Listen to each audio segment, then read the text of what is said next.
Hello everyone and welcome back to the Common Sense Crypto channel. As with you always, this is Rich doing another video today on XRP. So I hope you're all having a wonderful day today wherever you are in this great world. We're gonna talk about XRP. And if you're new to XRP, this map shows you the path to 3 digits for XRP. This comes from XRP Drops, the global RippleNet Ripple's global payout coverage.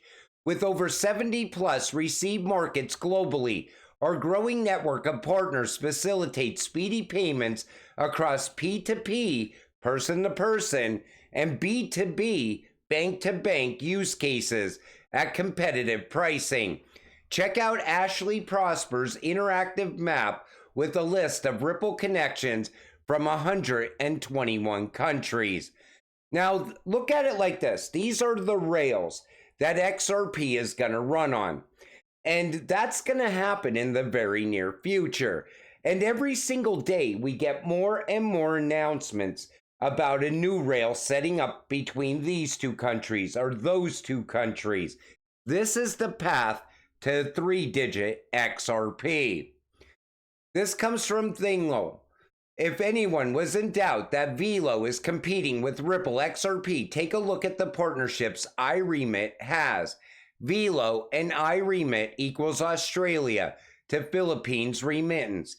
Ripple and iRemit equals Qatar to Philippines remittance. Same company, two chosen partners. Note, iRemit has 2 million customers and sends $2 billion cross-border annually. The future is bright. Now, people said to me, because I just did a Velo video recently, Rich, why are you talking about Velo? That's competition to XRP. I don't look at it that way. It's a massive network forming. There's going to be a handful of cryptocurrencies tied to payments all around the world. Maybe they're complementing each other. You know, everybody right away thinks this is the next XRP killer. That is the next XRP killer. Let me tell you something. For 6 years, I have heard that about this project, this crypto, that crypto. And you know what? We still have no alternative to XRP because XRP offers on-demand liquidity. And to me, that's absolutely game-changing. But there's going to be other cryptocurrencies that pop up that's going to be tied to payments as well. You know, right away, people think the worst. You got to look at it as a massive network. Not one cryptocurrency is going to move all the world's money. It's going to be a handful of cryptocurrencies. Now I'm going to take you back in time a little bit. Ripple deciphers 6 myths of crypto. This comes from XRP Drops. Myth 1, cryptocurrency is used for illicit activity. And now they're reusing that narrative in the mainstream media. They've been trying to use that to keep new investors out of crypto and to shake weak hands out of crypto at the same time. Cryptocurrencies are untraceable and are not secure. Cryptocurrency isn't regulated. Cryptocurrencies are very energy intensive and therefore unsustainable. Cryptocurrencies are only used for speculative purposes. Cryptocurrencies are a scam.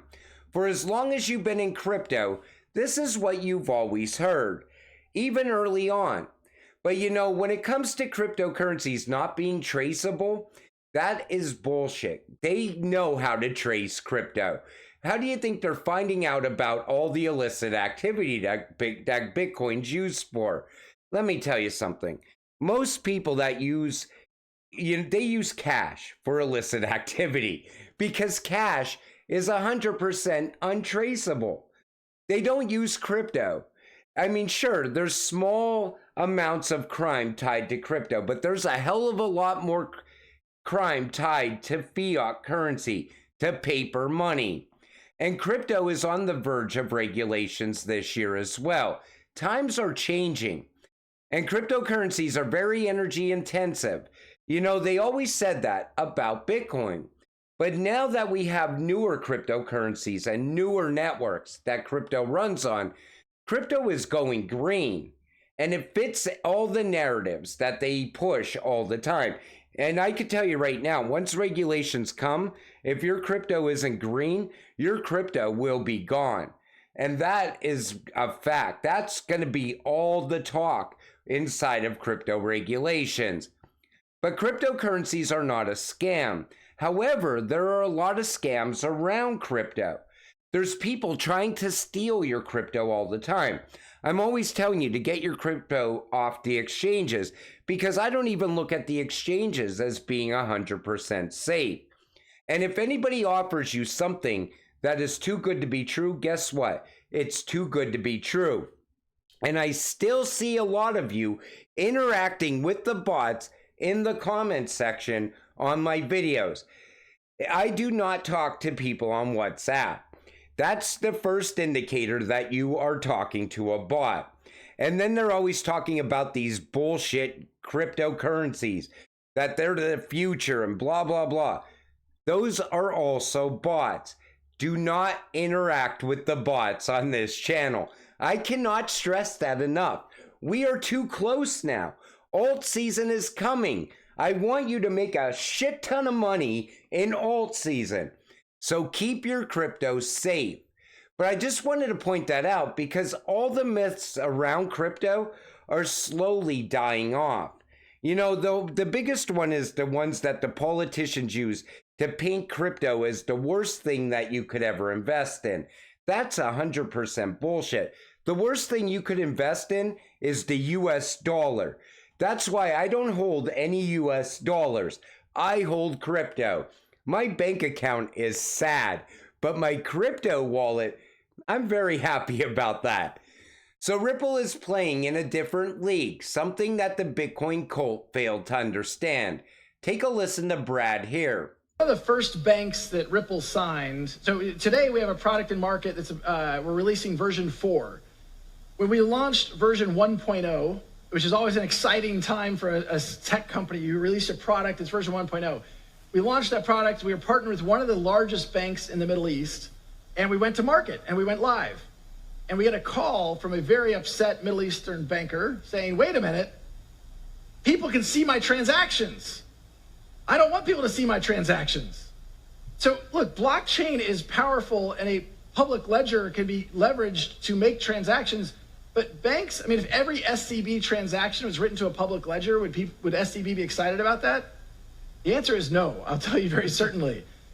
The nature of how we have evolved our technology, yes, some of it, XRP is a public open ledger. A different part of Ripple's technology that connects banks to the liquidity solutions, these are private, think about it almost as a private temporary blockchain between two banks.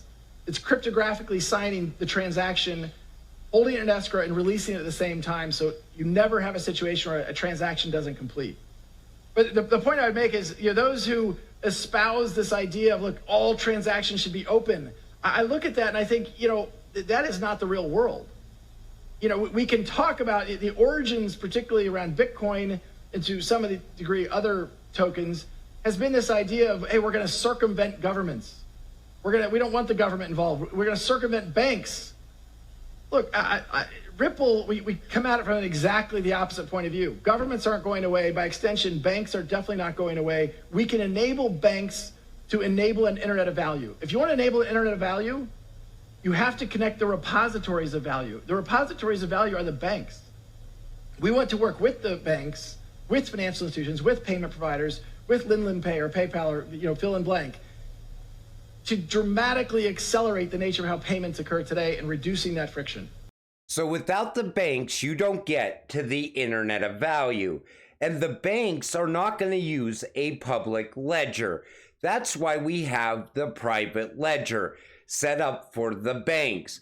And, you know, the whole idea that, oh, you know, XRP is centralized garbage and it's not for me. That's a retail mindset from years ago. And that's what the Bitcoin maxis still use to FUD on the XRP community, even still today. But there's a problem with Bitcoin that I see also, which I'll talk about in a minute. I see some people hating on XRP by saying it's the banker's coin. Okay, and guess who always wins? Bankers. We are nothing to them. They make the money. They always win. If you can't beat the system, you join them. And that's what I'm always urging you to do. Follow the money. This way you can get rich off of your investment. And that comes from Zoom. BlackRock is buying. They will keep buying and they won't stop until they have it all. Bitcoin. What's the difference between a normal ETF and a commodity ETF? So this comes from the CFTC. An investor that purchases a commodity ETF usually does not own a physical asset, but instead owns a set of contracts backed by the commodity.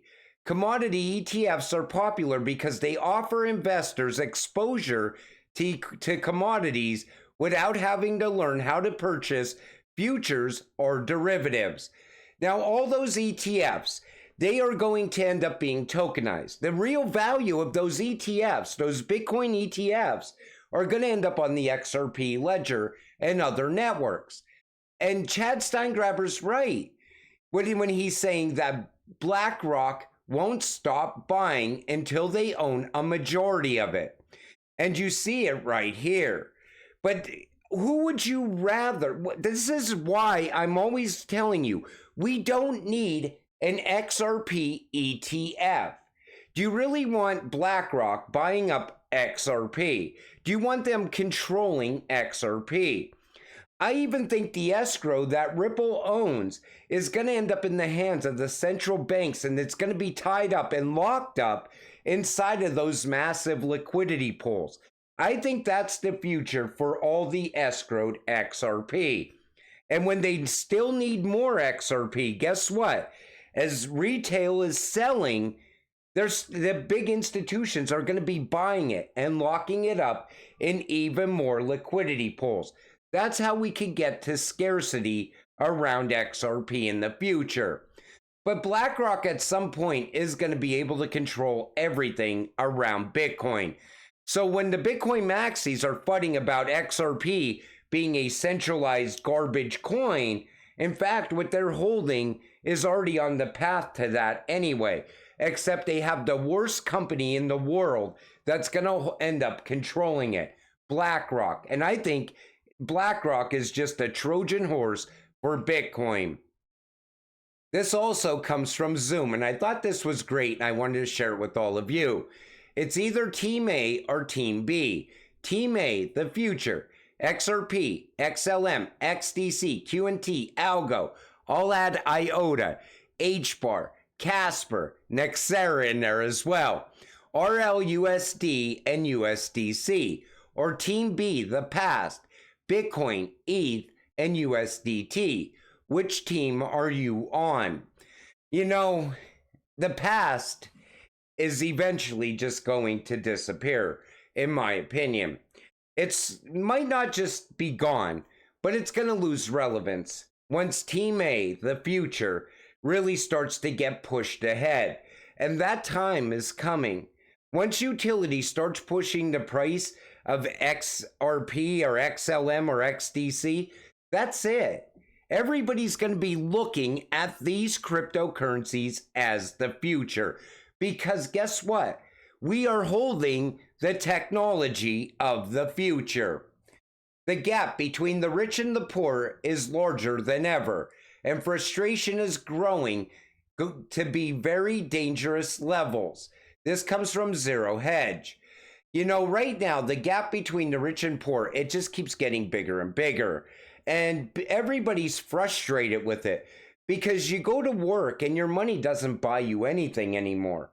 And this is not just a US problem. This is a global problem. You know, people are suffering the same way that people in the US are suffering all around the world right now. The EU, the UK, Australia, other countries, because we are losing the battle to the elites of the world. We're becoming poorer and poorer, and they are getting richer and richer at the same time. And it brings me to another post that I had today. So I talked about a parallel system in the past, such as fiat paper money system, running parallel with CBDC, central bank digital money. And I always said that, but they're going to, for a time, you're going to have fiat and CBDC, but you're always going to have incentives to use CBDC over fiat. But what if we had another parallel system running on stablecoins such as USDC for UBI, Universal Basic Income, used by the poor, which would expire every 30 days, running on Stellar XDC, XLM, moving it person to person, government to person, person to business, and etc. I put XDC, it should have been XLM in there. But think about it, that's the person to person money that we always talked about. But then another parallel coin, Ripple's new stable coin that doesn't expire, used by the rich, running on XRP, moving bank to bank, bank to company, company to company, and etc. Now in this scenario, anyone holding XRP or XLM would be rich already, so your money would not expire over time. You think the rich people of the world are going to have money that expires? Absolutely not. What I'm saying here is UBI, Universal Basic Income, is not going to end rich or poor. There will still be both classes of people. And that's what I see going forward. You know, if we hold XRP or XLM, we're going to get very rich off of our investment. I think we could break away from CBDC. However, I think once they come up with Universal Basic Income, that's going to be money that expires. If you don't use it by the end of the month or at the end of a 90-day period, that's just going to expire because it's going to be programmable money. They don't want people hoarding money away either. Now, if you're already rich, like, do you think Zuckerberg or Elon Musk, they're just going to have their money expire and they're going to be living under a CBDC system? Absolutely not. They're still going to be very rich. However, we could join that system by what we invest in, is what I'm saying.